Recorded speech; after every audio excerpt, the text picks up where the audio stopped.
நாங்க எங்க சைடுல இந்த மார்க் பண்றதுனா அதுதான் சொல்றேன்ல இல்லப்பா அதுதான் அதுல இருந்தா மார்க்ல எல்லாரும் வந்து கத்திட்டு இருந்தாங்கன்னா நண்பர்கள் அனைவருக்கும் வணக்கம். சீக்கிரமா பாருங்களேன், இந்த எஃப்ஜே துண்டா மாட்டுவான். இந்த எஃப்ஜே அநியாயத்துக்கு ஓவரா பண்ணிட்டு இருக்காங்க. இந்த பையனுக்கு வயசு 27 தான் ஆகுது. ஆனா யாருக்குமே மரியாதைன்றத துளி கூட கொடுக்க மாட்றாங்க. ஆதிரைக்கு 30 வயசு ஆகுது. அவங்க கூட தான் எந்நேரமும் சுத்திட்டு இருக்கான். லவ் கண்டென்ட் பண்ணிட்டு இருக்கான். இவனுக்கு நடுவுல யாராவது பேச வந்துட்டாங்கன்னு வச்சுக்கோங்களேன், ரொம்ப மரியாதை இல்லாம பேசுறாங்க. கானா வினோத் ஒரு விஷயத்த பேசுறதுக்காக வராரு.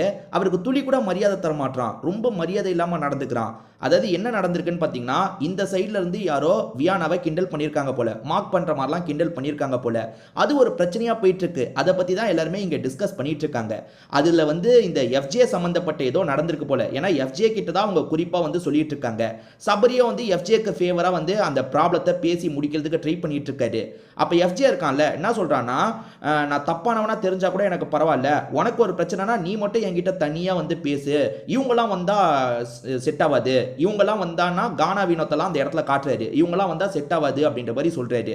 சரி, இதை ஆதிரை கிட்ட சொல்ல வேண்டியதானே? எந்த பிரச்சனை வந்தாலும் மூக்க நுழைச்சாங்களா ஆதிரை, அவங்க கிட்ட நீ சொல்லுவியா? ஏய் ஆதிரை, நீ எதுக்கு அவங்க பிரச்சனைக்கு போற? அவங்க 2 பேர் பேசிப்பாங்கன்னு சொல்லுவியா? இந்த வீட்டில் என்ன பிரச்சனை வந்தாலும் யாருனாலும் உள்ள வரலாம். ஏங்க இஷ்டத்துக்கு கானா வினோத்த மரியாதை இல்லாம பேசுறாங்க.